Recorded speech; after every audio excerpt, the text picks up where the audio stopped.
Does ice breathe? Actually, it's interesting. Yes, ice does breathe. Ice does all sorts of strange things if you watch it.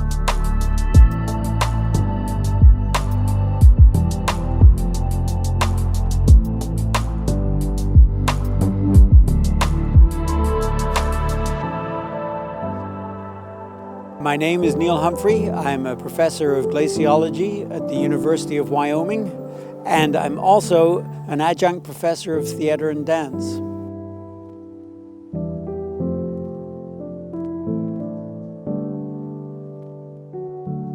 Does ice breathe? Ice moves continuously downhill, faster and slower. Every year, it speeds up.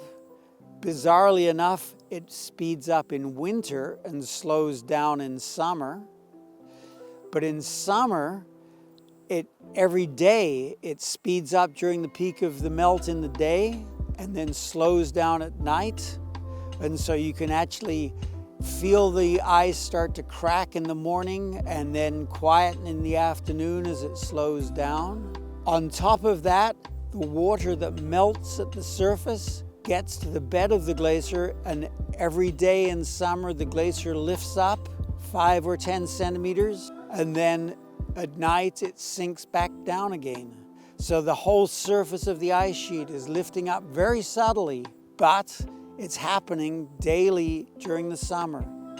So you can think of the whole ice sheet, yes, as breathing. It's very subtle, but most things about the ice are subtle. You have to be extremely patient to be able to observe them. I started working in Greenland about 30 years ago. Since that time, I've worked in a lot of places around the world, but I've come back to Greenland. It's actually one of my favorite places because it's really beautiful.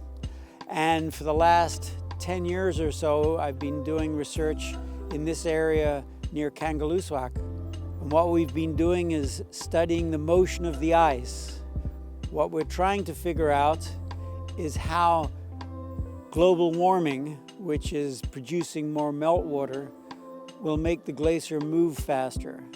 We know that it will move a little bit faster and it will melt, but we really, at this point in time, we don't know how to predict that.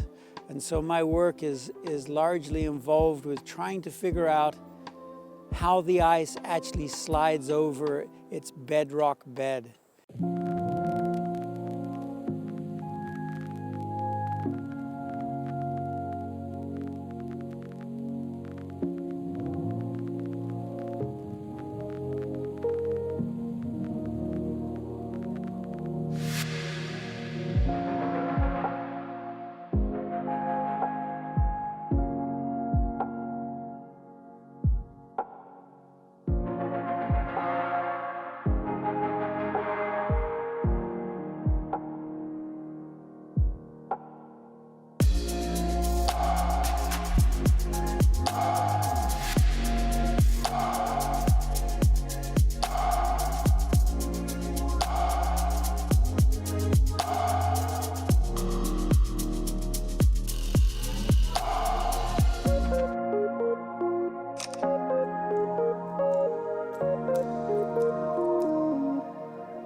When people think about Greenland these days, there's a lot of talk about melt.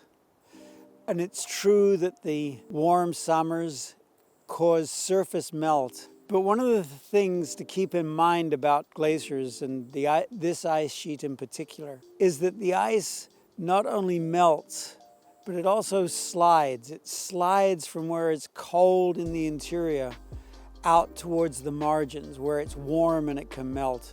So probably more important than the melt that we're recording is the sliding, because it's the sliding that's bringing the massive ice out to the margins where it can drop into the sea in a place like Jakobshavn.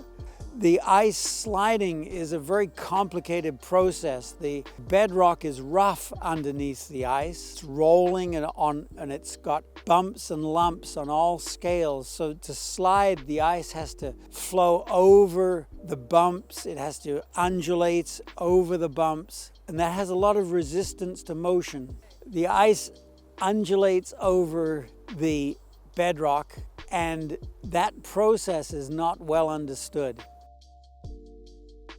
Ice looks like it's just sitting there doing nothing. If you just stand at a point and watch the ice, the human eye can't see that it's moving. But in actual fact, if you put a time-lapse camera out, or if you're really patient, you can actually see that the ice is moving. It's actually sliding, and it doesn't just move uniformly. It moves at different speeds in different parts. And because of that, if one part is moving slightly faster than another part, you'll get cracks forming in between the two pieces of ice. They're called crevasses.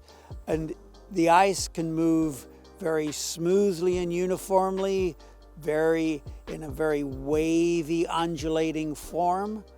Or it can move very jerkily. If it's starting to crack, it'll move and move and move, and if you're patient enough, you can actually see those different types of motion. And when we're dancing, we actually try and do some of those different types of motion, both undulating and waving and jerky and quick. What we've been trying to do is try and bring the experience of being on the ice to a wider audience by involving something other than just research.